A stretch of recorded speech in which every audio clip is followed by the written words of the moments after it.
Hello, hello. Hel- Hello, you've reached Christian Apologist, and right now I'm with a few different Christians today. We're going to chat about some interesting topics that we've decided on Twitter. So we'll start with Craig. Hello, hello. My name is Craig Reid, and I am also a Christian apologist who has had a Twitter feed for about a year and a half now. And that's really all there is to say. We're doing a talk today on different topics that usually come up in discussions with atheists. And it should be fun and enjoyable. And I'm going to take myself out. Goodbye. So now we'll go to Heather. Hi there. Yes. Thank you for having me back. And my name is Heather. I am on Twitter and I'm a Christian. So I think I've already introduced myself in some of the other coffee talks. But I have a few things that I would like to talk about today. There have been some tweets that I would love to talk about. So I'm excited.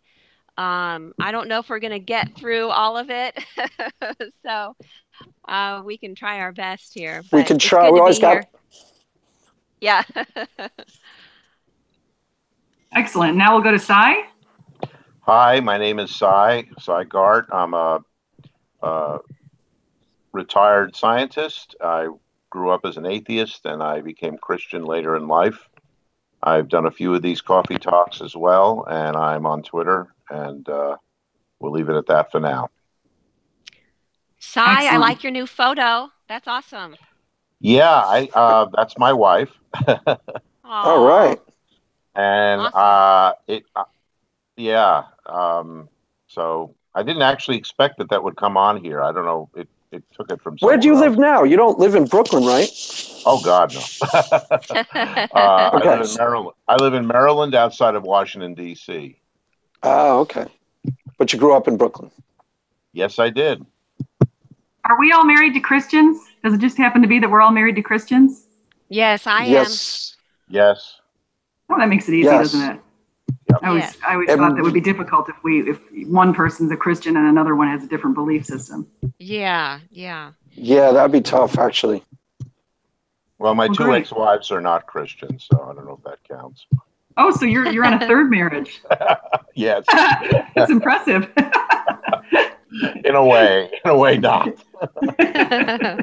That's great. Okay, well, let's start off. Maybe we'll start with Heather. Since Heather, you said you had Uh-huh. an analogy that you wanted to discuss, and we were talking about Yes. free will and omniscience. Yes, and I Oh, love the Swiss analogies. cheese. Yes, cheddar cheese. Cheddar I cheese. just Cheddar cheese. I guess it could be any cheese, but I just chose cheddar cheese. So I ran this by my 16-year-old son, and he seemed to sort of like it. And so I thought I would let you guys know about this analogy I made up, and it has to do with omniscience and free will. And so on Twitter, there have been a lot of comments, and confusion, really. So I came up with this analogy to try to help with that. Now, I will just start off by saying, analogies is when you compare two different things, right? And there's Right? something that you're trying to say that is similar. So you're trying to point something out that's similar. But with all analogies, there's something that's different. So I would just ask the listeners to not just zone right in on what is different, and because the whole thing falls apart and you don't get anywhere with it. So Right. the analogy goes like this. So Can I ask a question imagine, before you start? sure, absolutely. This analogy is Yeah. about omniscience versus free will, right? Yes. Okay, good. Because Yes. I actually have an analogy too when you're done. So go ahead. Oh, good, good. I'd love to hear it. Okay, so mine goes like this. Just imagine that there is a huge maze, okay, like a huge Okay. mouse maze, okay? And so just imagine that, and it's cut, it's square. And so let's just divide it into four sections. Now, the mouse can travel anywhere, but there's basically four corners, okay? So you have like four. And so in one corner, there is a piece of cheddar cheese. And, it's a real piece of cheddar cheese. It's there, for the mouse to go and find. Now, in another corner, there is like a moldy piece of cheese. It's there. It, doesn't smell good. It's rotten. So you get the picture. It's a rotten piece of cheese. Right. Then in another corner, you Don't have eat. right, exactly. So then in another corner, you have a toy piece of cheese. So it's fake. Okay. You cannot eat it. It's there. And, it looks like a piece of cheese. So it's there. And then in the other corner, you have powdered cheese. But the problem with that is it's mixed with dirt and dust. This is how it Okay. goes. So you have a scientist, of course, and the scientist, we're going to call him the big cheese. And so Big cheese. the I like it. I scientist, like it. This yes. works. This works for me so Okay. far. Okay. So the scientist puts the mouse, okay, and there's other mice in the maze. The maze is really big. So the scientist puts the mouse in the middle of the maze, and the mouse can go wherever he wants to go. And so he can travel over, let's say he travels over to the moldy piece of cheese. So he might stay there. He might eat it. He might be poisoned by it. He might even die from it. Okay. And so, but hopefully he'll not want to stay there, right? And so maybe he travels and he moves around and then he goes to the other corner and he tries to eat the fake piece of cheese. And maybe he gets mad because he can't bite into it. And then there are other mice who are hanging out there who say, well, cheddar cheese does not really exist. This is all there is, a fake piece of cheese. And so maybe the mouse buys into it, and maybe he gets tired of it, and so he moves on. And so maybe he goes to the corner with a powdered cheese, and I'm sure you can see where this is all going by now. So the powdered cheese would be, little teeny bits. And these little teeny bits, they symbolize little tiny bits of truth. And so, it's hard to find, but it's there. And there's just a little bit of it, here and there. And of course, that's going to represent, different religions and how truth does exist, in other religions. And then you have, of course, the section with the real cheddar cheese.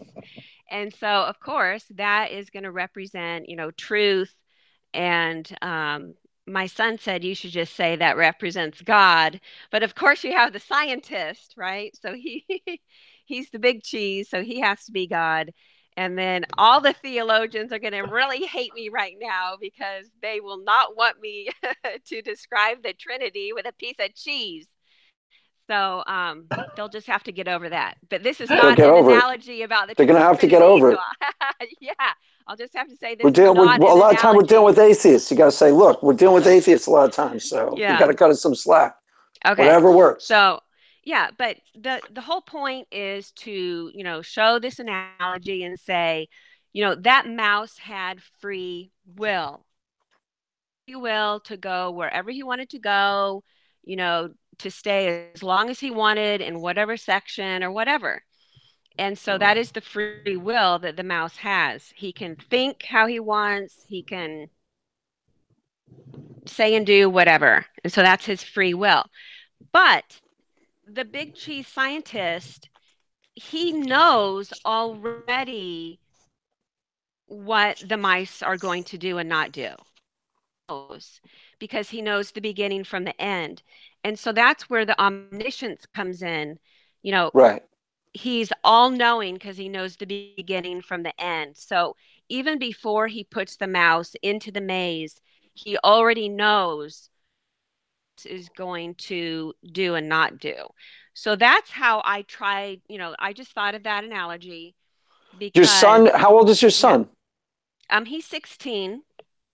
And he's totally on board, right? He understands it completely. Yeah, he likes it. Yeah. Okay, good. Yeah. I don't know. What do you guys think? Cy? Stephanie? Well, having been a big cheese, Oh, and I think you're probably giving a little bit too much power to the scientists. Yeah. But I mean, I think it's a good analogy. I mean, I think I like the idea of the free will and the mouse being able to, I mean, the mouse can decide after going to the first one and it was moldy and rotten, the mouse might decide, okay, that's it, I'm done. I'm not going anywhere else. But yeah, and you know that rotten piece of cheese.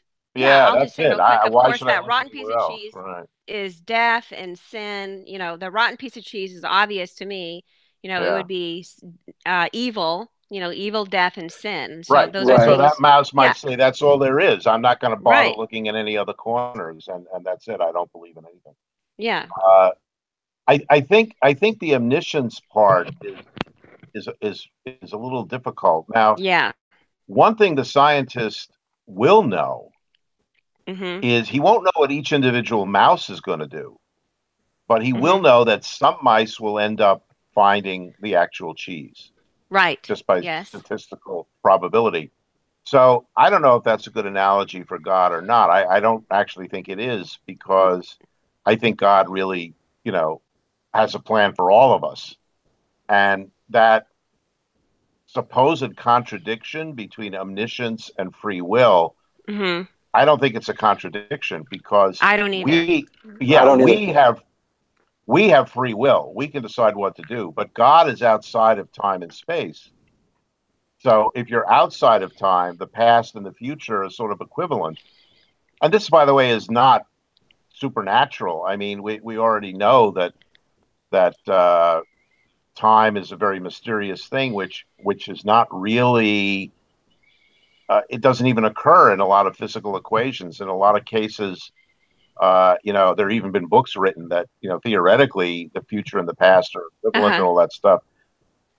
So theoretically, the future and past are kind of equivalent when it comes to physical law. I mean, sometimes time is not part of the equation, so that it's kind of weird. It's kind of hard to imagine, but there are scientists who will say that time is really an emotional construct that we don't. It's not really an absolute thing. So I don't understand that, but I've heard it and I've read it. I don't fully understand that either, but it's interesting. I don't understand it at all. So you're saying that time is finite? Is that right? Well, time is mysterious. I mean, there are all kinds of definitions. One is that it's the flow of entropy, which always goes in one direction, and that's why you can't go backward in time. But there are some equations for some things where you could go backward in time. And there's even a book, I think it's called Einstein's Dreams, which talks all about this idea of moving in time. But the real point is that, and this is not science now that we're talking back to theology, we do believe that God is not bound by time. Right. Is not bounded by time or space. So therefore, but that's a hard concept for people to even grasp. Like one thing when one of the things that I find is that that right there, to even understand that is like where people have trouble intellectually grasping the things that we say about God and we believe about God, for the people who don't see it the way we do it, to communicate to them, do you know what I'm saying? Like, it just is. You got to accept you know what I mean? You know what I'm saying? Yeah, I'll piggyback on this a little bit, is because it came from C.S. Lewis wrote some pretty good stuff about it. And one of the analogies that he used is he had the analogy of an author writing a book. And so the author can actually move back and forth in the book into different parts of the book, but he already knows how the whole story is going to end.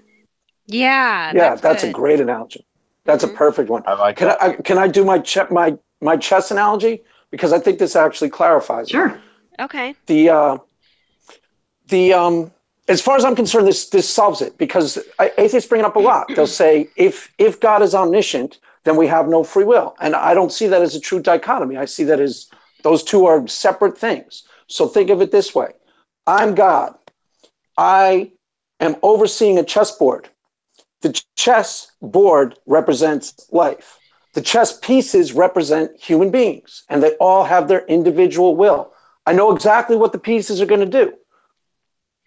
Doesn't mean I'm forcing them to do it. Matter of fact, if you want to make the analogy, further the analogy, if I'm actually God, I only have control over, let's say, 5 of the pieces on the board, because those 5 pieces have given their lives to me, and I tell them what to do, and they listen to me, and the rest of the pieces on the board do whatever they want to do. Pretend it's the world. God has control over the people who have given him control, and the rest of the people in the world do whatever they want to do, and God may influence them, may not.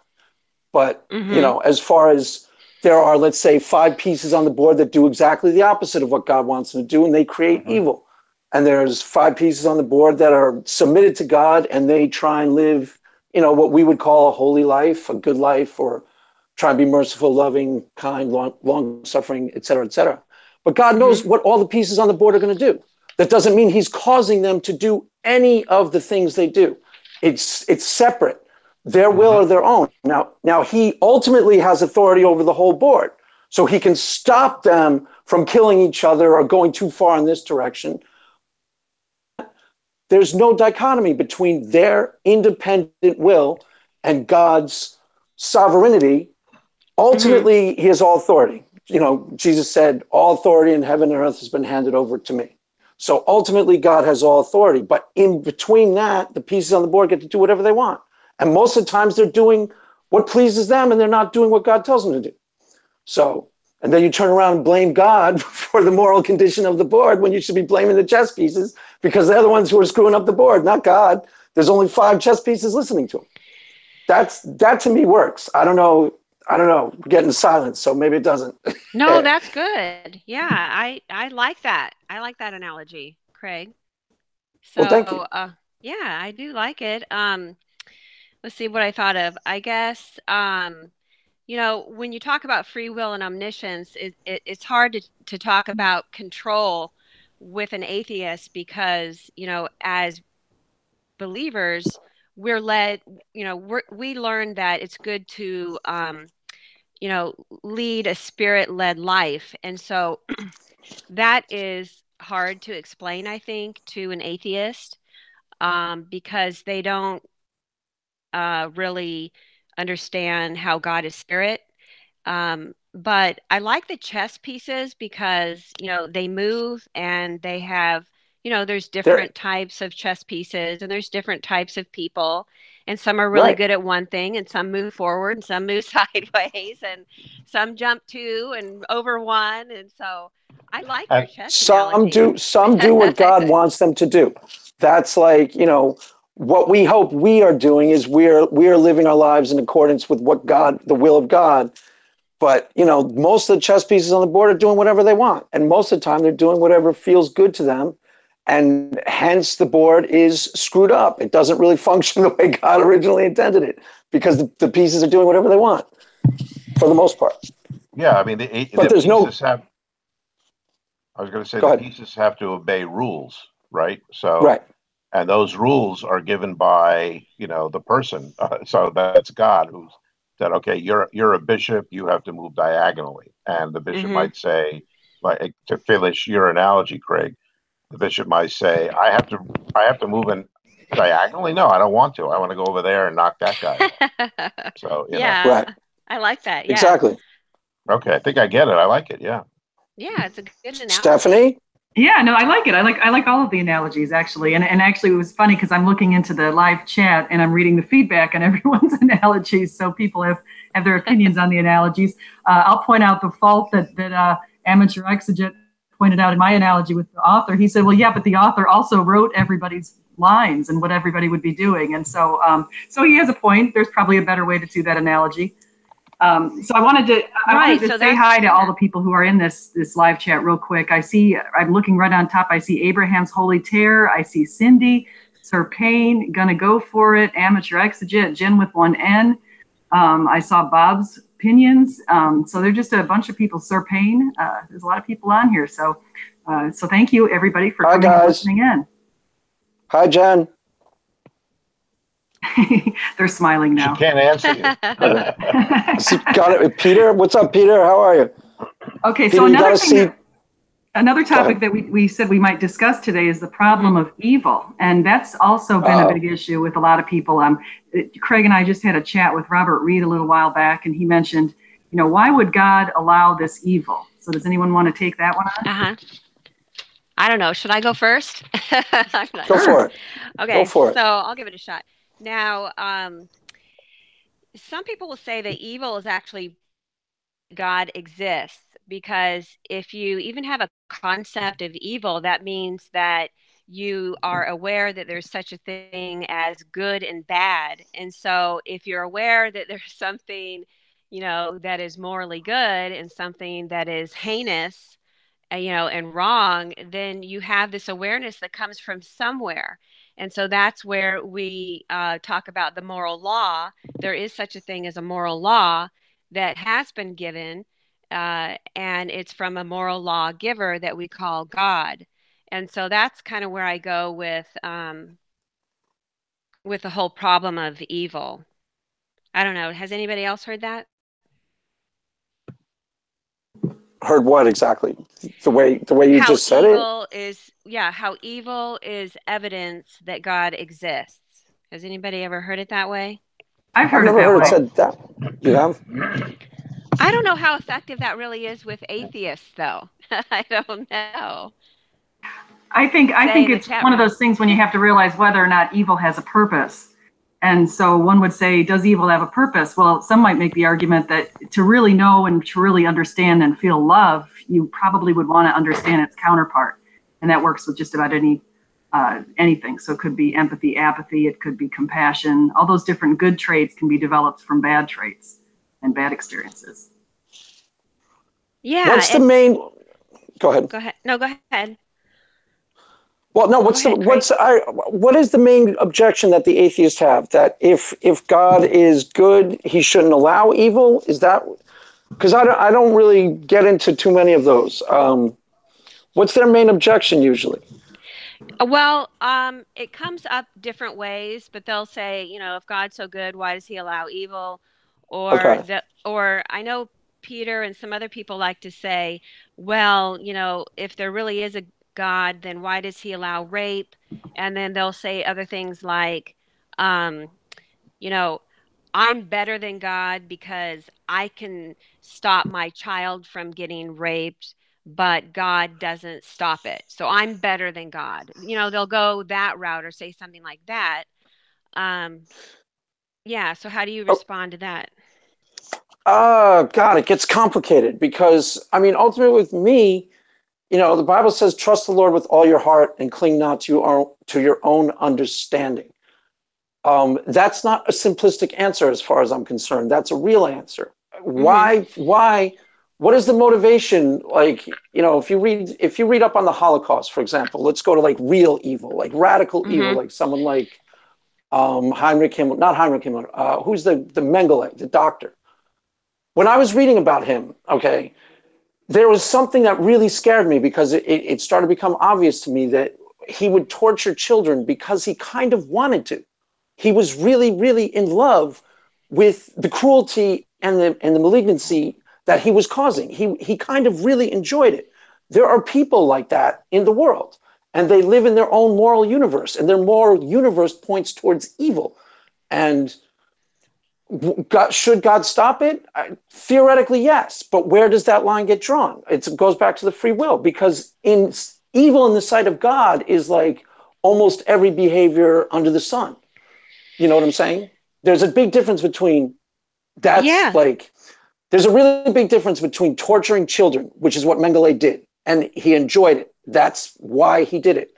And the things that you and I do that God would intervene and stop us from doing, and that would totally negate all free will whatsoever. So I don't know if that necessarily answers the question, though. To me, it's a matter of trust, deep trust that, even the, I don't know. Go ahead. What were you going to say? I'm sorry. Yeah, no, I was just going to add that I see Peter said that I almost got it right. So Oh, God. I just Are you? want to How do say, you? okay, Peter, I know you're listening, so I am sorry I didn't say it exactly verbatim how you said What, it. his name? Gonna So go for it, Yeah, or we can see or them the? all. well, We can see yeah. them, Craig. How Here are on you your guys computer. doing that? Yeah. If you go How on are your you doing that? open up What? another Oh window on no. your computer and then click on the Okay. Twitter link. No, I'm on a Okay. phone. So, That's Peter, That's if too you're complicated. listening, I just want to say that you had mentioned you think you're more moral than God. And so I'll just leave it at that. I don't want to speak for Peter, and I would much prefer he speak on his own because he likes to say things exactly his own way, which is fine. I respect that very much. Um, but the general point is that, some atheists or skeptics have this, this thought that they're better or more moral than God because they, as a human being, can intervene and interject, but God does not intervene and not interject. But I would just want to say this in response. I would say that right now, as we are speaking, is anything bad happening to us? I mean, this is where the vertical cosmological argument comes in, where, right now, as we are talking, God is doing good things for us that we might not Right. even really be We aware are of. partaking. Yeah. Even the people who are rejecting him right now are partaking in his benevolence freely. And the Bible even talks about that. God sends his rain on the just and the unjust alike. So they're participating in the benevolence of God while pretending that he's bad because of things that they're getting from secondhand information. God's been nothing but good to the people usually who are decrying his character. Yeah, that's a That's really good point. I see that come up a lot where skeptics or even people who, atheists or whoever, they just have a wrong idea of who God is. And, you know, I think some people just look at certain attributes or they'll just make the wrong conclusion, that God is a moral monster. And Well, so they because just have they're that wrong taking perspective. they're Yeah. using a couple of different scriptures or challenging passages of the Old Testament. That's where some of it comes from, and then some of it comes from. I was actually a little amazed because I got into a debate with this atheist girl on my YouTube channel, Uh-huh. and I was dealing with that meme from Tracy Harris where she says, "This is the difference between me and God. If I were God, I'd stop a child from being raped." And when she said it, everyone was like, "Yeah, woo!" And I'm like, "Come on, man, that's like the dumbest thing I've ever heard." But they don't recognize that it's like the height of moral vanity. It's like assuming you understand the mechanisms behind the moral structure of life itself is a pretty big deal assumption. And then you slander God's character, assuming you could run the world better than he could because you don't actually know anything about how it's actually run. It's really easy to like armchair quarterback, Right. Nazi Germany and go, well, I would have stopped it if I were God. It doesn't necessarily work that way. I mean, that's the part of it. They're not actually, I mean, they're not, it doesn't seem to me like they're actually putting themselves in the shoes of an actual God and going, this God probably has really, really, really, really, really, really, really, really good reasons why he allows what he allows. If it's actually God we're talking about, you got to cut him some of the benefit of the doubt. You're not more just than the person who wrote justice. You're not more moral than the person who constructed the whole idea of morality. The whole premise is ridiculous. But go ahead. I'm sorry. Sorry, I got wound up. Go ahead. No, I think I like that. I think maybe Sai, did you want to speak on some of this? Well, it's a very easy question about evil, right? I mean, we all know that's an easy one. All kidding aside, I mean, I think there's two kinds of evil. Right, it's deep. That's the point. Yeah. Yeah, it's a tough question. So human evil is one issue, which I think is a little easier because it's what actually Craig already said, is that, God gave us freedom, and freedom, I mean, this goes back to the whole chess piece thing. Freedom includes the freedom to be really bad, and there are people Right. who will be really bad. And that's on them. That's on them. That's not on God. We have that choice, and God gives us that choice. So human freedom, I think, I mean, human evil is a little easier to understand. It's humans being humans, which, we are sinners, and you can look at it from a theological viewpoint or even a scientific viewpoint. I mean, there's no morality in nature. You might say to your dog, "You're a bad dog," but that's your own judgment. The dog is right. not really A lion isn't a murderer when it kills a zebra. Exactly. It's not. There's no moral thing.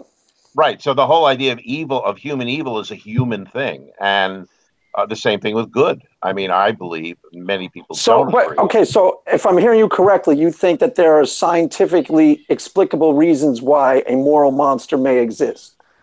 Yes? Well, maybe? I think so. I mean, I think that when we look at... Because atheists would agree with you on that.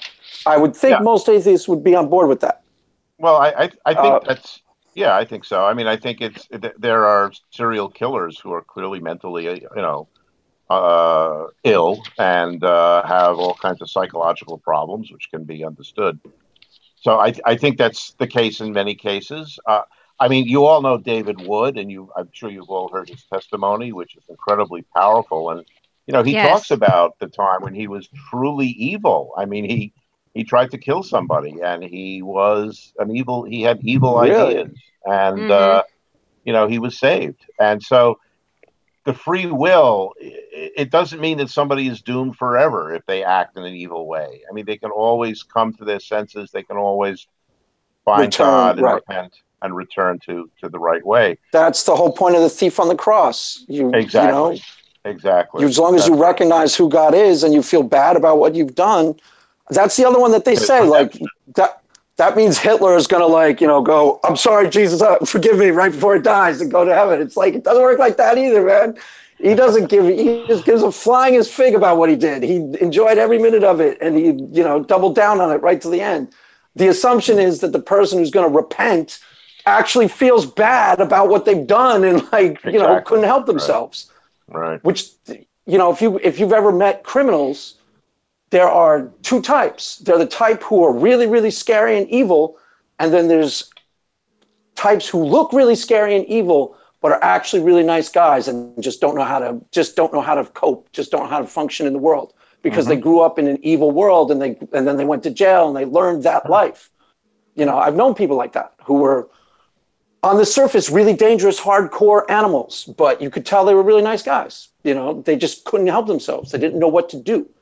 And then there's monsters. There are two different types. You assume one is the thief on the cross who gets saved, and the other one is the bad guy who gets punished. I'm good with it. Yeah, and that just makes me think there's one thing that seems to be coming up, and that is, why is it fair for God to send people to hell? And, the question comes up from atheists a number of different ways. I'm sure you've seen these tweets out there. I empathize. About, why does God, send people to hell or they say it in different ways. And, the question really is, where do people end up, after they die? And that's really what they want to know. And to some degree, we as human beings won't really know. I mean, how am I supposed to know? I mean, I can read the scriptures and tell you what they say. But there are, 3 to 5 main different Christian views, really. And one of them is very offensive to atheists. The restrictivism view is very offensive to atheists. Which one's that? Well, that one is like, John Calvin and I've been reading Calvin lately. Calvin's like hardcore. He even enjoys there's a commentary that I found online of him commenting on the Bible, and he even enjoys in the commentary, "I can't wait till those sinners burn." I'm like, what's wrong with you, man? Yeah, it is pretty Seriously. extreme. Yeah. So that's, there's like a large spectrum. And so that would be the extreme, but not all Christians, see the scriptures that way. And so restrictivism is very offensive and would say that you must accept Jesus or you're going to go to hell. And so that's what Reid was saying, and he was saying that Stephanie and I were being too wussy with him. We weren't being hardcore enough. We were like, "No, you're not going to go to hell, Reid. Don't worry about it." He's like, no, you guys are tripping everyone, real Christians out because they want me to pay or something like that. I don't. Go ahead. Sorry.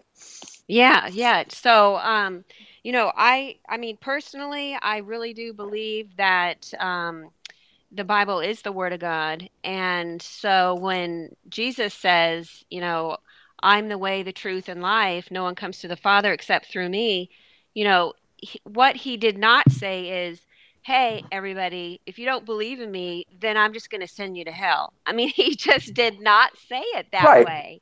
And so, sometimes people walk away from that verse and, and they get the wrong impression.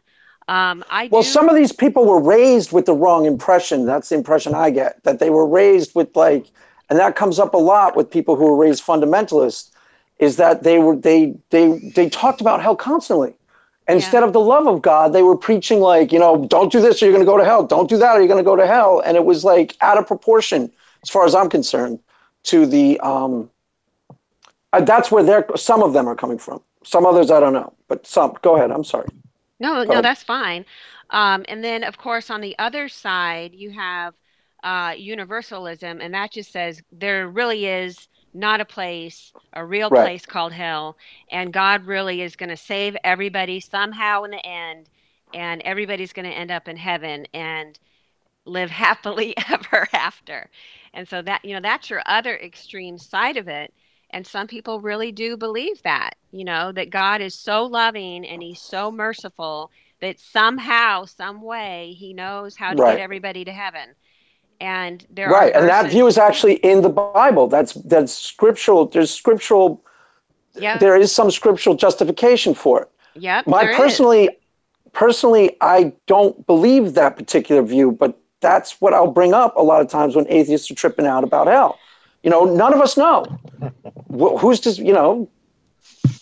but anyways, Steph?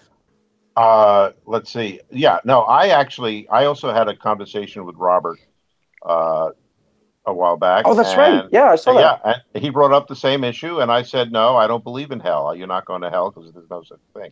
Yeah. He was shocked. Oh, you said that?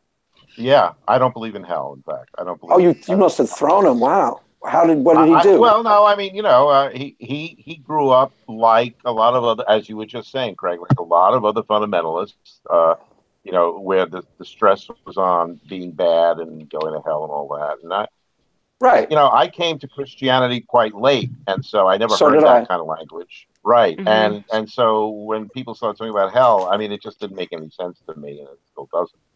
Right. And some of the appeal I like this.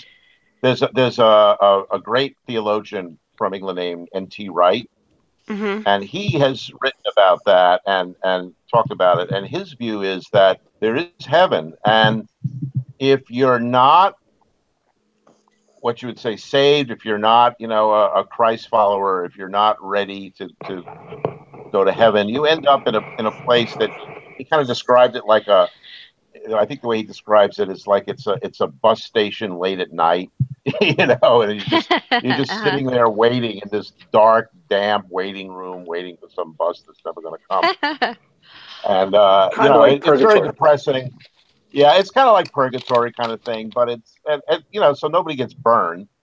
It's either you or possibly nothing happens. You die and that's it. I mean, when Christopher Hitchens, I think someone's going to go. I think there's somebody's going to fry, but it'll be the truly evil, and you're going to be like you're honest to God. You're going to see what they did with their life. It'll be something like it's going to be like Heinrich Himmler, and you're going to see how he lived his life and how truly terrible he was, and you're going to be like, you know what, F him. I'll light the match myself because that guy he's awful, And then the people who deserve mercy, who were in the Nazi party but didn't know what they were doing, too stupid or just too. Or people who are bad technically but couldn't control themselves, and God will know the difference, who deserves mercy and who doesn't. I mean, we're talking about God. If you have a moral compass and you have mercy in your heart, you're not more merciful than the author of mercy itself. It's absurd. And you're not going to be more just. As far as I see it, it'll be fair. Either way, Well, Christopher Hitchens, who's a very famous atheist who died a few years back, He was quite ill and he knew he was going to die. And people said to him, now that you're about to die, what do you think is going to happen? And he said, I know. Yeah, I saw that. Absolutely nothing. Once I'm dead, that's it. There's nothing. Ooh. It's over. And Ooh, I think that's, sorry, tough guy. no, I think that that's probably correct. I think that's what's going to happen for people who, have chosen that path. I think that's what. Oh, they you mean like expect to happen. if like a non-believer will just face nothingness? I've heard that. Well, that's what they're expecting to face. So they'll probably get what they expect. And I think. So can I add something? Go ahead. Go ahead. So I'll just add that something that's very interesting is in the Old Testament, the word hell is not even there. And so, that is very interesting. Right. But the words, Hades and Sheol are there. And they do talk about a realm of the dead. They go down in the grave. And there's lots of different like chambers or something. There's chambers and corners and just different places that are mentioned. And so the point is, the Old Testament, along with the New Testament, does talk about life after death.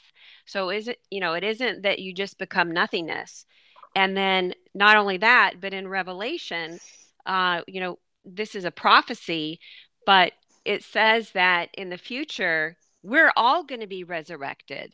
And there's something called the first resurrection and the second resurrection. And so the people who are heinous and, rebelled against God and gave him the middle finger their whole life, they have to face judgment for that.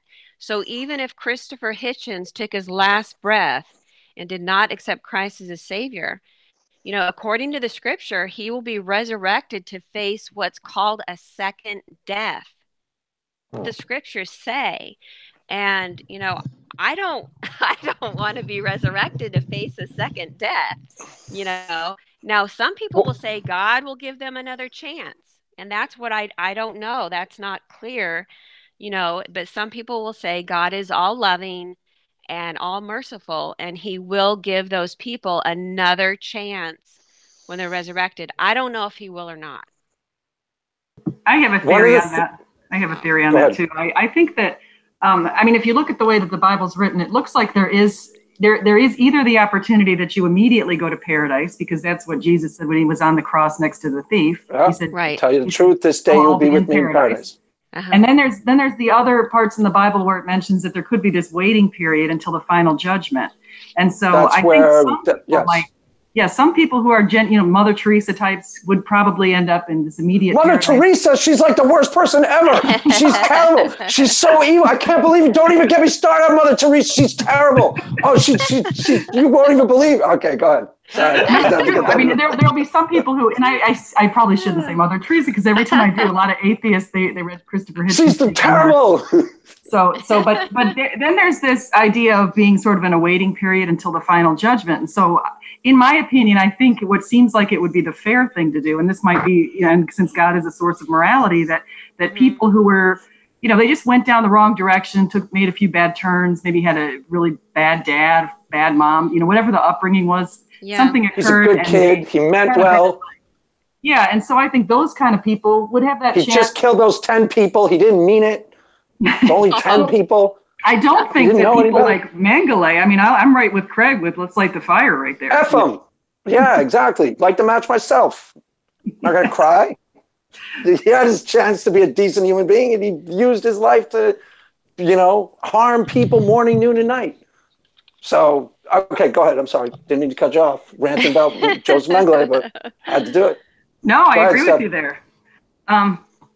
So I've got a question let me just say, I want to thank some other people who've joined in here. I see Jen with one N, Martin Oakley, Bob Idstein, Jordan, we already know that she's on there, but Jen with one N wants to know whether there aren't any more atheists on here today. So would anyone, and we just happened to get this talk together. They wouldn't play. We invited them. They wouldn't play. They said, we don't, you guys are too intense. You guys are too theologically sound and intense, and we just we can't handle it. So you guys have to talk to. No, we just wanted to play. We just wanted to be with each other and not have have more of an open discussion like we're having, and not have, well, do you have evidence for that? Do you have evidence for that?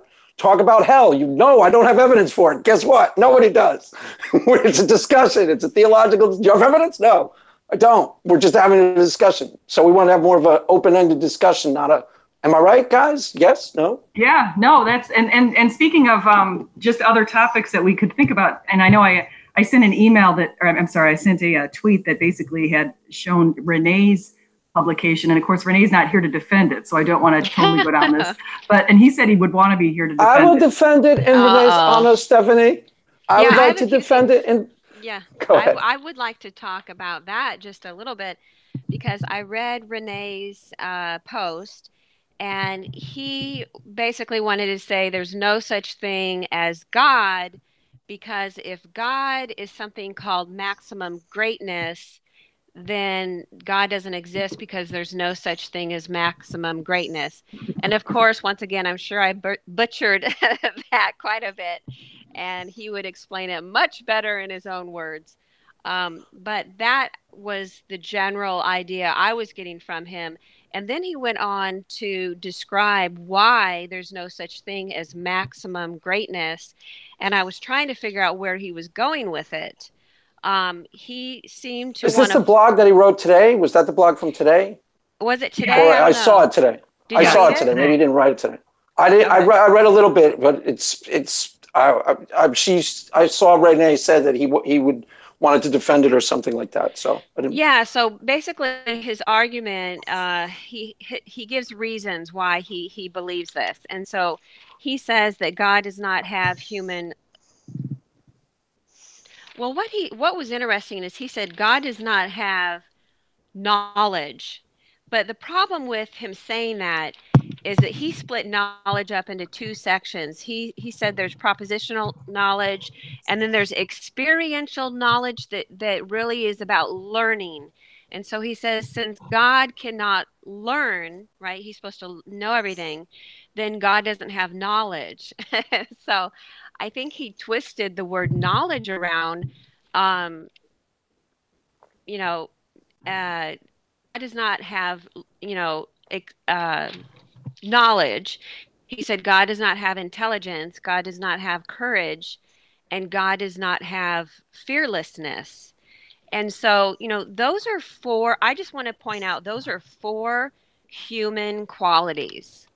And so, of course, God is not human. I mean, so the problem is when we take a look at these human qualities like learning, intelligence, courage, and fearlessness, how are we really supposed to apply those to talk about God when God is not human? You know what I mean?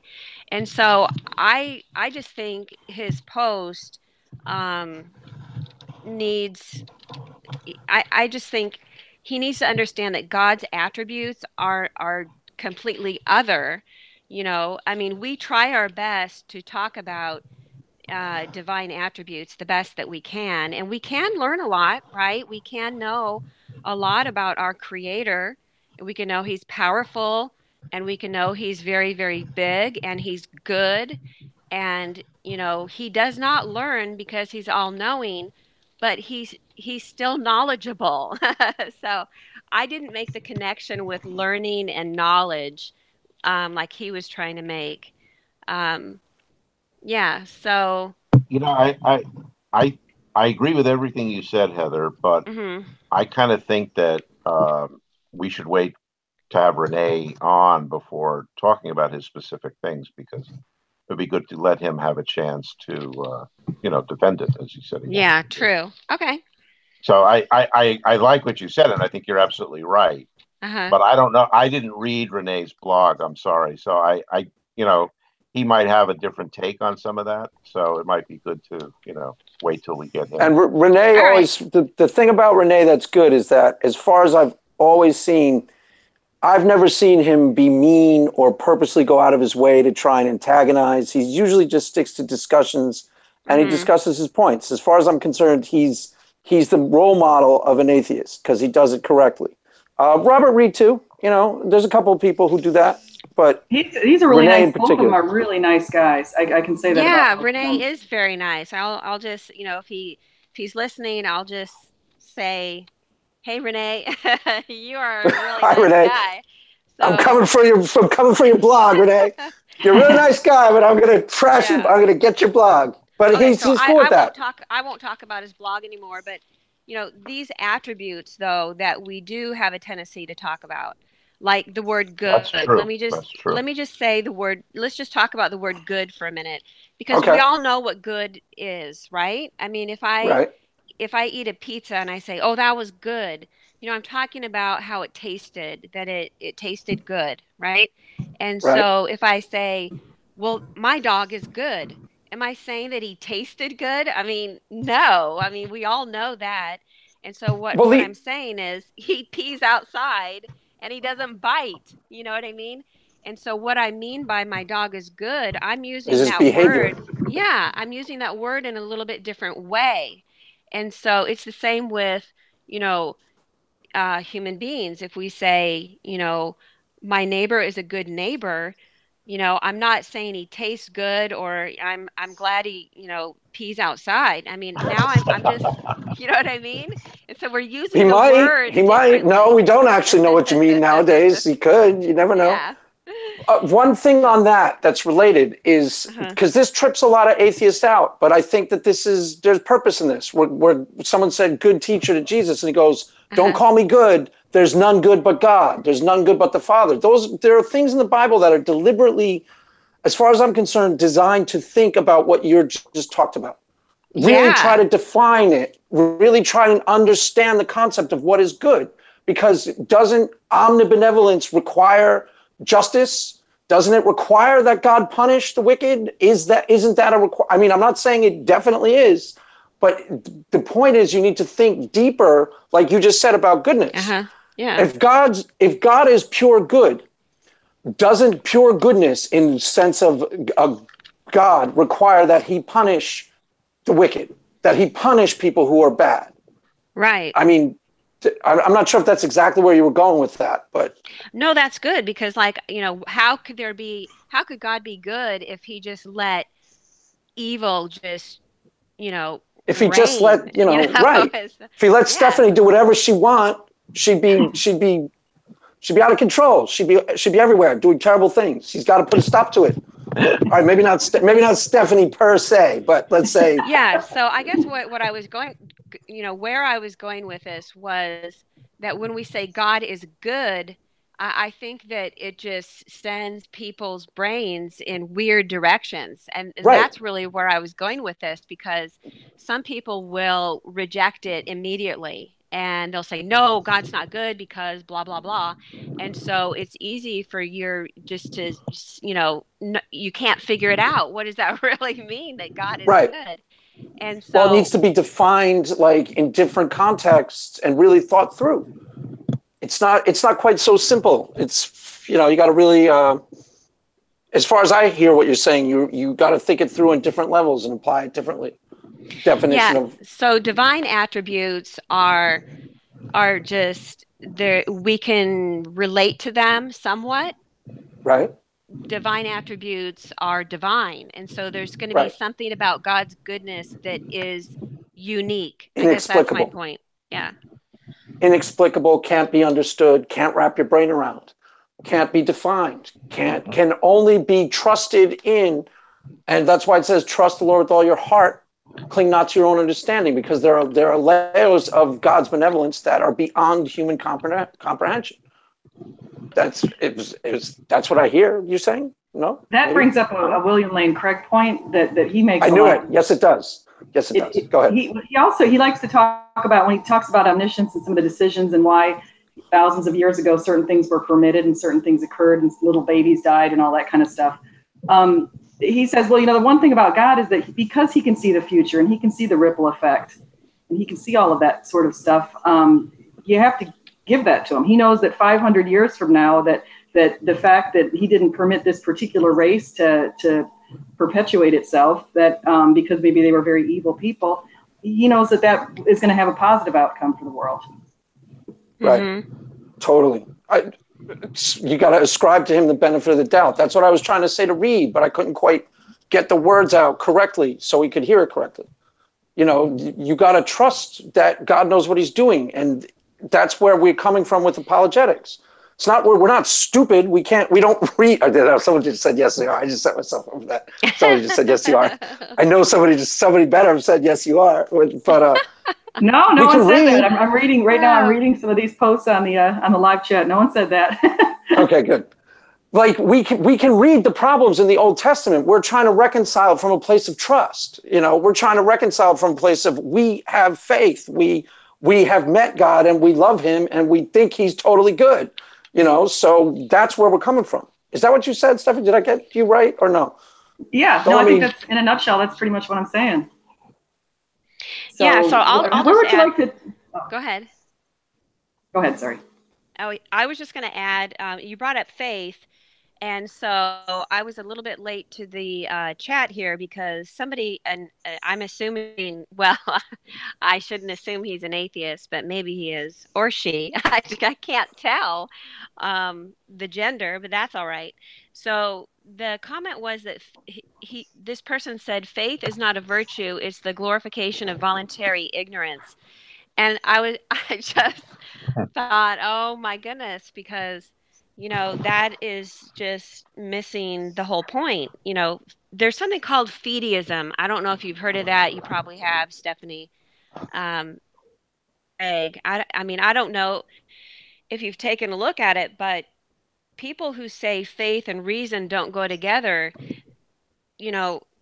that doesn't represent Christianity at all. I mean, fideism is just when you are going to have faith and not use reason, and it's just pure faith. And so there really is no knowledge behind it. It's just pure faith, no knowledge, no reason. And, I think that is a very shallow position. Yeah. I mean, that I would never recommend that. And so, right. but I'm sort of shocked that some atheists would have that view of like all Christians, So I guess I would just want to make the point that, fideism is probably for a minority. I mean, I don't have the statistics, but I mean, I don't know how many Christians are really that shallow. I mean, I would say some might be, and I'm not quite sure. But, theism is not the same as fideism. So anyway, yeah. So faith and reason do go together. They're not at odds. And I guess that's the point I was trying to make. Faith and reason are compatible, right? Well, you need you also need to be, you need reason to wrestle with some of the questions we're talking about. It's not like we're answering it like, praise God. We're not answering the most stupid, simple way that we can think of. Maybe some Christians do. I don't particularly think that any of the ones we know do. As far as I know, Stephanie, Cy. No, I'd say, what's really interesting is when you look at the way that different people find God or the way that they come to God. We all have different stories. We all have personal experiences. And all of us have what I would say is evidence of God. We've all found our own personal evidence.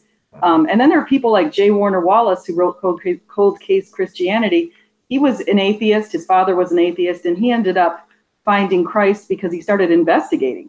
He started looking into the story and using his forensic skills. And then you have people like Lee Strobel, who did the same thing. And people like C.S. Lewis, who started off as an atheist. Or Cy. I think Cy said he did some version of the same thing too, correct?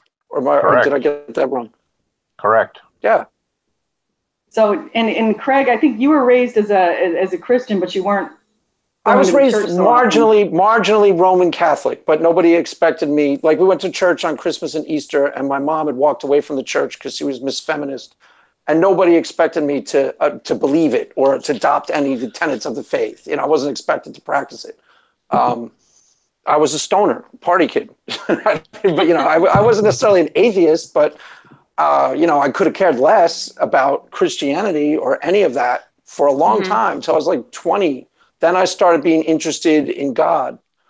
but it was more intellectually really, really curious. I didn't become a Christian until I was 30, but I read a lot of stuff between 20 and 30, but it was all like, you know, a lot of it, truthfully, because there's no hell in Eastern mysticism. That was in the back of my mind, you know, so I was looking at Taoism, Buddhism, all that stuff. Read the Bhagavad Gita, because there's no hell. That's a really big stress point for a lot of people, especially if they were raised, you know, fundamentalists, and they were jazzed up with fear of hell, fear of hell, fear of hell. Don't turn on TV, fear of hell, fear of hell. You know what I mean? That seems to be a really big boogeyman that was planted in them by. That's a great point, because that is something that you hear all the time on Twitter. Yeah. And I actually never even was concerned with hell. I've never even given hell much thought my entire life. It never crossed my mind, because I just assumed we'd all end up in heaven. Yeah. Right. I wanted to ask, I see Gonna Go For It is on here, and so he's wondering if I can ask Sai if Sai had canceled his chat with lady girl person, and if you wanted, and I know Sai, you did cancel that chat. Did you want to let them know why? Oh, you sure? I don't have any interest in talking to people who insult me. Okay. She called me. She said Sai Garte is dishonest. She had several other insults about all believers, and then when I objected to it, she claimed that I was treating her badly. So I didn't think that was going to go well. So I like to do these talks. I like to do talks with atheists and other Christians, and but I have certain standards which I carried over from my professional life as an academic scientist, and that is that people treat each other with respect and with care. And I can't get out of that. So as soon as people start treating each other badly, I don't have any interest in doing it. There's nothing for me to do that. I don't have any. Yeah, I understand. Yeah. And so yeah, that answers. I think that answers the question. Yeah. Okay. I didn't mean to break So it up. Stephanie, I will mention one other thing, and that is that I had Peter blocked for a long time. I unblocked him about a few weeks ago, just before he was suspended. So if Peter wants to have any conversation with me on Twitter, he is no longer blocked by me, so that's possible. It's good news, Peter. You're no longer blocked, so you can talk to him all you want. I'm sure he's thrilled. He's plotting away. So Stephanie, you didn't think about hell. You were saying before? I never really thought about hell. When I was raised, that was the last thing we talked about. We talked about getting to heaven. Hell was just that thing that maybe Hitler would end up in. And so, right. And Heinrich Himmler, remember Heinrich Himmler? Yeah. The thing with I have a lot of empathy for the ex-fundies, because fear of God is the beginning of wisdom, but they were taught fear of God as the beginning, middle, and end of wisdom. And it wasn't fear of God. It was like fear of everything, turn on TV, fear, don't go to a concert, fear, fear. Their relationship that they were given with God was dysfunctional.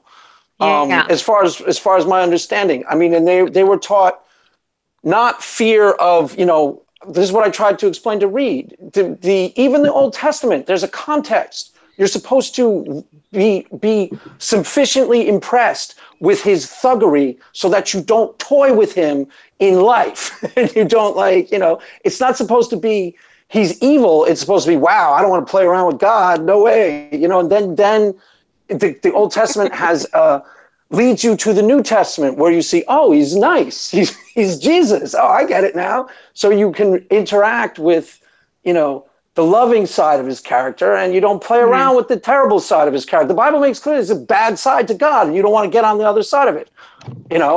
What Heather said is goodness may involve that to some degree or another. Pure goodness may have in it, don't play around with me too much, or you're going to get smoten. I just think that there's a healthy way to understand that. Like if you had a kind father who, all he's got to do is say, and you don't do it, and you don't do it. You know what I'm saying? It's not necessarily your father's mean and evil. You just don't cross lines. You don't cross boundaries. Go ahead. Yeah, no, I was just Sorry. going to say how would we like to live in a country where there's, no police? I mean, Right. would we really like that? Where it's just each man to his own, sky's the limit, and you just go and do whatever you want. And so, I think people will get tired of that real quick. Most people. Um, so I do appreciate a sense of justice, you know. Authority, Yeah, healthy authority, of course. healthy. Um, Healthy. That's the key. yeah, Healthy, not dysfunctional. Not exactly. fear me, fear me, fear me, fear me, fear me, fear me, fear me, and keep fearing me. But healthy. Yeah. Yeah, Fear me that when you're about to do something dangerous. Fear of God, beginning of wisdom. But go ahead. I'm I sorry. think that yeah. also that speaks to the Old Testament. If you look around today and you look at cultures and you notice that some of the cultures that are more primitive tend to be most effectively run, and I hate to say this, but by military sorts of governments that are very strict and stern and that kind of thing. And because those people, that's what they appreciate and they pay attention to. And then you get to the more Right. advanced Strength. That's cultures. why the root cause of a banana republic, they want the strongman dictator. That's what they respect. They respect power and fear. That's Exactly. what they listen to. So that's Yes, why we see in the 100%. Old Testament when the people were in these kind of cultures that were more primitive, that they probably appreciated having a very powerful, fearsome God. Versus then we start getting towards what Jesus came to represent, which would be someone that people in all societies could appreciate, but even the most advanced societies. Right. But also one of the first words out of his mouth, first public word, blessed are the merciful, for they Right. shall obtain mercy.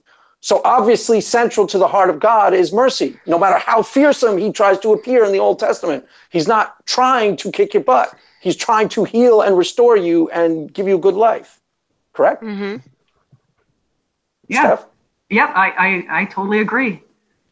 So what other topics would you like to chat about, everyone? Okay, so I've got one Whatever. more here. So Go something for it. else that seems to be coming up, it's repetitive, is how do we know which religion is the right religion? Or, some people will say, how do we know, which denomination is the right one? And this has come up several times. And so I just wanted to point out that really, what it seems to me, what it seems like to me is that there are essentials that are really agreed on, you know, as far as denominations go. And Right. and you don't want to give up those essentials. And what I mean by that, I'm talking about absolute truths, in nature, um, and in history.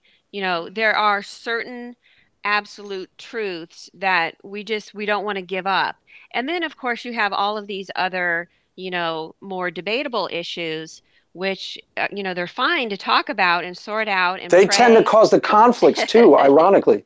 Those are The those are smaller usually ones. the well, yeah, usually the root of the conflict between the denominations are, the little minor nitpicky things. It's human nature. It's not most of them agree on the central deep truths that you would be talking about. Correct? Do you know what I mean? Yeah, That you would yeah, I would. say, Yeah, I guess. I mean, I'm not a big, in my class this semester, we're actually going to study church. So I'm sure I'm going to learn a whole lot more about it, this oh, it's semester. very interesting. Church history, you mean? Do you Yeah. mean churches? Yeah, Well, I don't it's know what really all we're interesting. going to do. We're going to study end times, church, the gifts, and the Holy Spirit. So I'm really excited about it. But how do we know which one is the right one? And so, I would just say, what are the essentials? I mean, what's the absolute truth that we need to know? And so, I guess my guess would be that there are many denominations that do have a lot of things in common. And so the question that came up from a skeptic, I won't name his name, but he said, how do we know which is the right denomination? And so, I don't know. I'm not stuck there. So it kind of surprised me to hear. I mean, it's a good question.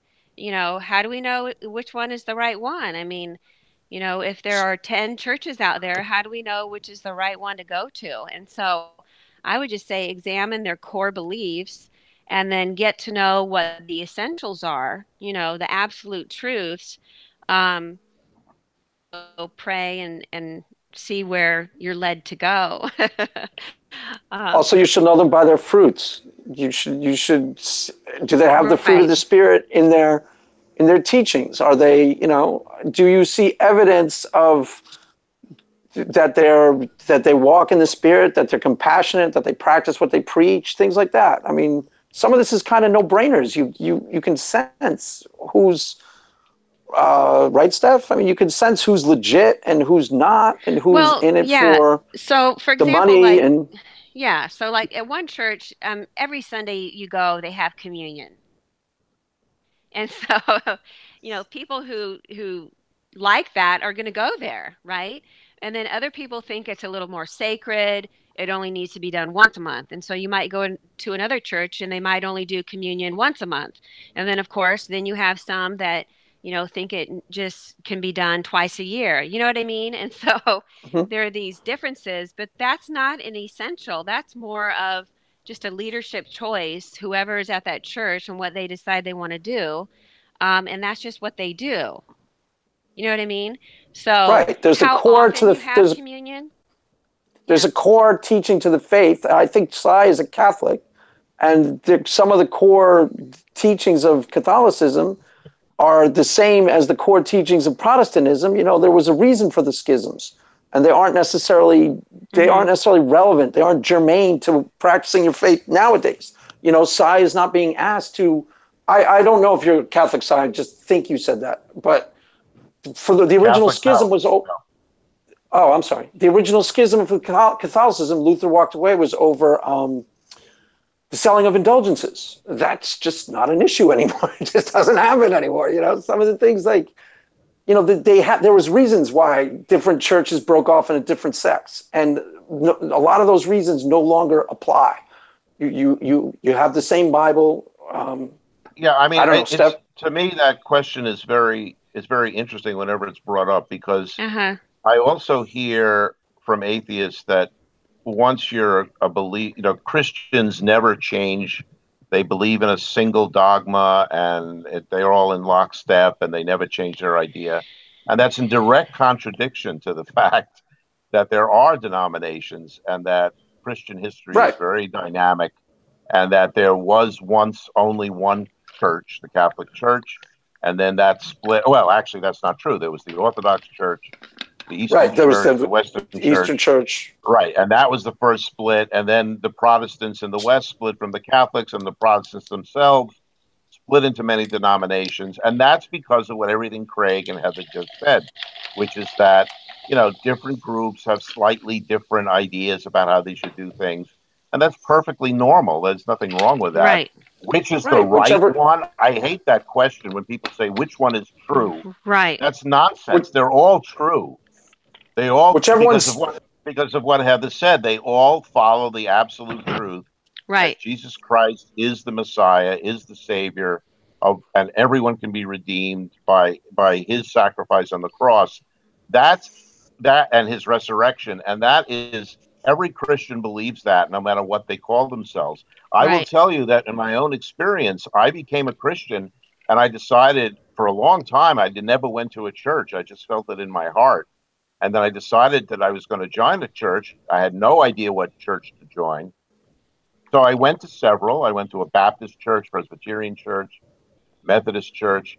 And by chance, I chose a Methodist church because I thought the pastor gave a fantastic sermon. And I went back the next week and she gave an even better sermon. So I said, okay, I'll join this. Amen. And I could have been a Baptist or a Presbyterian or a Lutheran. There's a Lutheran church near my house. It doesn't matter. The only reason it matters would be if that church had a policy or some belief that I really wasn't uncomfortable with. But I've never seen that in any. And I almost was a Catholic. In any mainstream, in no mainstream organization, you won't really find we don't. Yeah, I've been to non-denominational churches too, and been very moved. I mean, they can be beautiful. And I actually started out thinking I was going to be a Catholic because I was actually living in Italy at one time. And I went to the Catholic Church. When I came back to the U.S., I went to Catholic Church. But the Catholic Church has some problems. I don't want to get into that. But I couldn't join it. And So I began looking into Protestant churches. Where in Italy? I lived in Milan. Oh, cool. Do you speak Italian? Parlo italiano? Certo. Certo, va bene. Anche io. So you've been to the Piazza Duomo? Come? Have you been to the Piazza Duomo? Can you hear me? In Milan? Yeah, I wasn't far from. I could see the Duomo from my house. Yes. It's gorgeous. I was there. It's absolutely beautiful. Wow. That's the best thing about the city, actually. I went to Florence when I was 20. Someone on the chat right now is asking something interesting, and I'm not sure I can answer it very well because I'm not terribly familiar with the Mormon faith. But I mean, I'm somewhat familiar with it, but I'm not. It's not something I've studied. I kind of know it. Someone wants to know if the Latter-day Saints, if that's a valid form of Christianity. It's a little bit too weird. It's Joseph Smith kind of created his own offshoot of Christianity, and in order, most of the Mormons who practice Mormonism aren't actually connected to or practice or know the real root of Mormonism. So according to what they practice, they think it's just an offshoot reform movement of Christianity. They're okay. They're probably right. But the actual genesis of it is cuckoo clock. It's Joseph Smith thinks that there's the 12th tribe, Joseph, there's 12 tribes of Israel, and one was called Joseph, and you don't see it in the Old Testament. And his theory is that they moved across the ocean to South America, and they built pyramids in South America. And he's the descendant of the 12th tribe of Israel, the tribe of Joseph. That's why his name is Joseph Smith. And he wrote his own book called the Book of Mormon. And no, sorry, Mormons, don't want to burst your bubble, but it's a little bit too, it's all contingent on him. He's some form of total prophet. Go ahead. I'm sorry. Yeah, I was just going to add, that I really don't know very much about Mormons. I know that they promote and good, and so they're known for that. I mean, that's what they really want to be. The practicing Mormons are practicing the Bible and Christianity, and they don't really have any connection to the actual Book of Mormon per se, and they're kind of doing a reformed Christianity that's totally fine, but that's very different than actual Mormonism. Well, I guess what I would want to know, so I've never really spent time in a Mormon church, so I can't say how it really has to do with the leadership of that church. Thank you. Exactly. It has to do with the leadership of that building. I mean, whoever is operating and functioning in that building, are they using the Book of Mormon? I don't know. I mean, are they referring to Joseph Smith? I don't know. I mean, you would have to sit in that building and try to figure out what those people are doing. And so that would be my question is, how much are they really referring to this Joseph Smith who claims to be a prophet who heard from an angel named Marconi? And so, I have read a little bit about it, and so I'm concerned really that he really believed this. I mean, this guy Joseph Smith really believed that there was this angel who spoke to him, and the angel's name is Marconi. And so, first of all, this is a good question. I mean, how do we know if that's true or not? And this came up, I think, with, that guy David down in Texas, the Waco guy. I don't know his name. David something. David Koresh. Yeah. So I think the guest on the show, I won't mention his name, but he wanted to know, how do we know he isn't the real deal? So to some degree, you should know them by their fruits. It's pretty obvious. If they're standing off in a compound about to kill themselves, no, that's not a very healthy religion right there. You picked the wrong one, pal. I mean, it's not rocket science. Yes. There are good Mormons who are doing good Christian work, and they're following mostly the Bible. Right. I think. I don't know. I'm not their judge. Each man to his own master will stand and fall. It's God who will decide, but as far as the origins of it, it doesn't sound kosher to me. I don't know if that answered Steph. You got it? Yeah, no, that was from Bob's Opinions. That was his question. But But that did answer it. I just, in my own opinion, I have also, just like you, and also I can see on here that Bob has said this, that he's been exposed to some very positive, very good Mormons. And of course, in any group, and we could be also exposed to really wonderful Hindus and Buddhists, and they're wonderful people in all of these different They're groups. Good people. Exactly. So I think the whole idea is, I think, in my view, we have all of these religions, and they're kind of like doors in a room, but they all lead down the same place to Jesus, in my opinion. So I think there are even good atheists. I will say that. What? Are you serious? Yep. Yeah. No, that's a little bit radical. I don't know about that side. Well, you sure? You sure you want to vote? You want to go with that? Okay.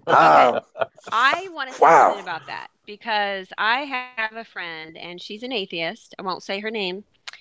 Godless mom. She is so sweet. I mean, she is so very nice, and even more than me.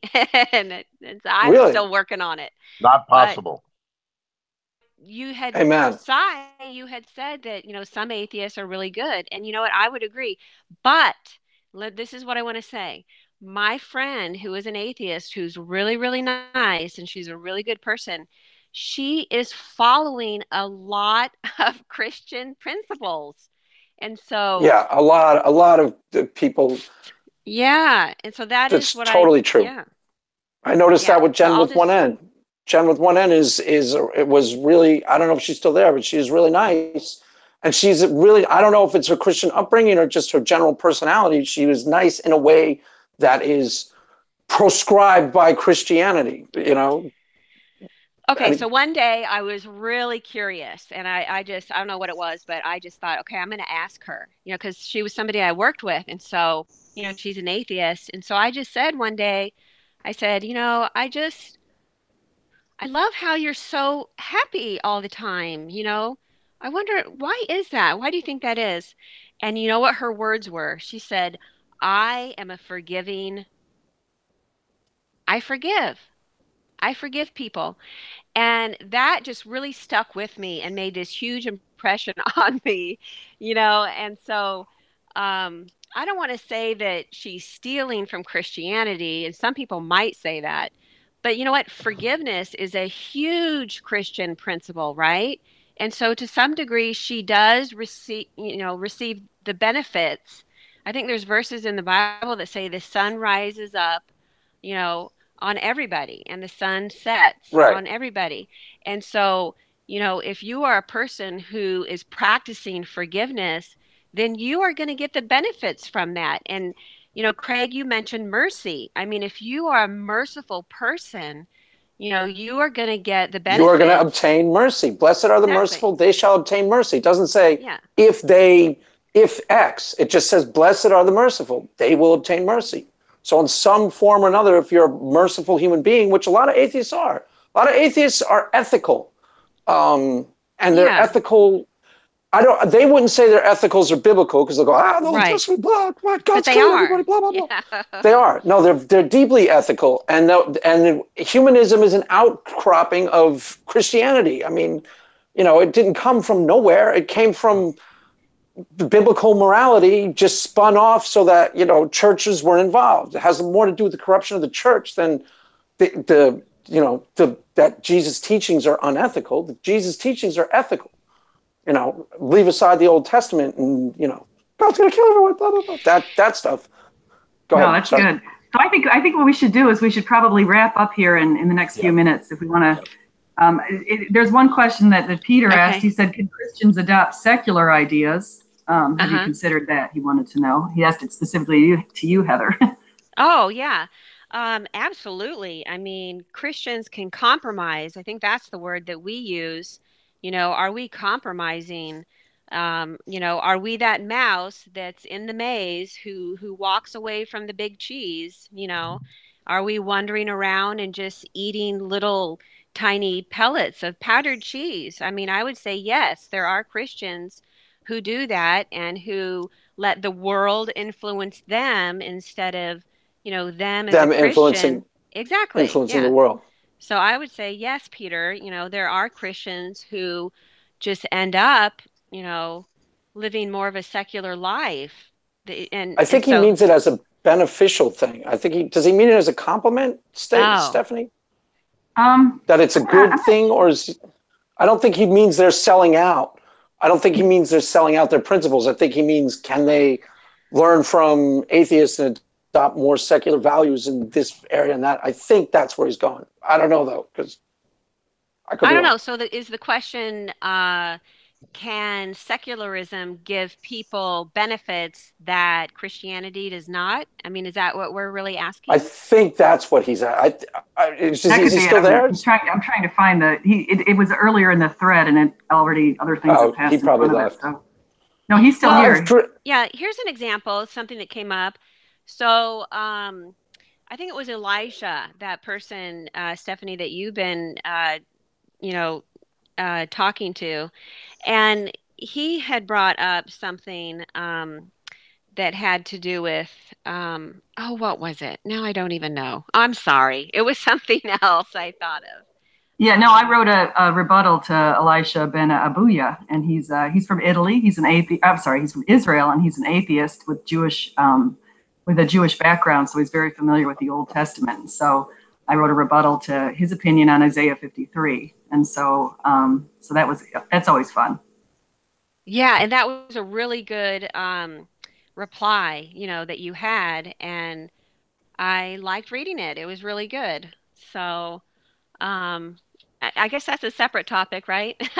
Because maybe we should spend another. We probably need to go though, just in the interest of time. But we should maybe spend another time that we all get on the phone here, and we'll chat more about some of the prophecies and that sort of thing. Yeah, this was great. I'm in. If we do it, are we doing it again? I'll do it. Yeah, wonderful. Sounds good. All right, we'll figure it out. Would anyone like to make any closing comments before we go? Everyone's quiet. Well, I want to thank all the people. Pressure. It's too much pressure, Stephanie. You put us in pressure. I'll give you a second. I don't know what to say. I want to thank all three of you for coming on. And all of you have been on here multiple times, and I really appreciate that. And we had quite a few people in the live chat for a Monday. Actually, an impressive long list of people in the live chat. So I want to thank all of you who came into the live chat. Who was there? Who was here? Well, I'm right now I can see Abraham's Holy Tear, Peter, Marty, Jen with one N, GPH. Marty. Marty. What's up, Marty? Cindy, Sonia. Marty's ethical. See, remember I said atheists are ethical? Marty's ethical. GPH, usually very ethical. I saw Bob's opinion. Professor Flynn got on there for a little while. And there was a few others. Robert wasn't able to get on. He said he had an issue. Sir Payne, Sonia. I don't know if I named Sonia. Krescon. So we've got Sonia. Hi, Sonia. Cool. So, hi, everybody. Awesome. Yeah. Yeah, it was fun. It was great. To hear you guys fun conversation. Talk. So if anyone would ever want to, those of you in the group, some of them said, "Hey, how come you don't have atheists on?" Of course, we want to bring other people into the conversations, and we're very open to chatting with anyone who's interested in chatting. We had an atheist debate on Saturday. Me and Mr. Reid. It was atheist Christian. We did, and we've got another one scheduled for this coming Saturday, right, Craig? Yep. Yeah. Amen. So just real quick before we go. I just wanted to address Bigfoot Monday from Twitter. I'm not sure if I know Bigfoot Monday. Is he male? I'm not sure. Oh, that's it. He's cool. That's that Bigfoot guy with the Bigfoot picture. Yeah, he's cool. I like him. Okay. He's funny. So he's I'll nice. use He's the nice. pronoun he. I never know about the pronoun.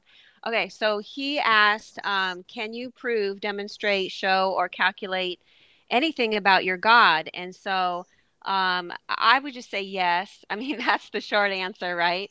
But of course, you have your cosmological argument, your teleological reasons, your moral law. I really like the evidence that we have a human need. We have this sense inside of us that we're just longing for a better home. Some atheists even say it. They say, well, I can do a much better job than God could, right? So really, they're just sensing for a better place, aren't they? And so they're sensing for a better home. And C.S. Lewis does a good job talking about that. I think he said something about how let's see how it goes. If I find in myself desires which nothing in this world can satisfy, the only logical explanation is that I was made for another world. Yeah. So I found it. That works. Yeah, that I can identify with that, that I do long for a better place, a better world, So I think that that is some type of, evidence that is there. It's real. It's not made up. People really do have it.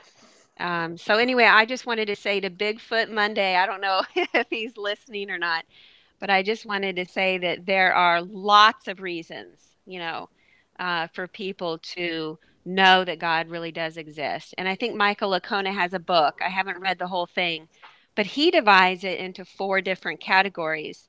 Um, that if you're serious about knowing if God exists, then it's a good idea to make friends with philosophy because there are many philosophical reasons to know that God does exist. And it does require some higher thinking.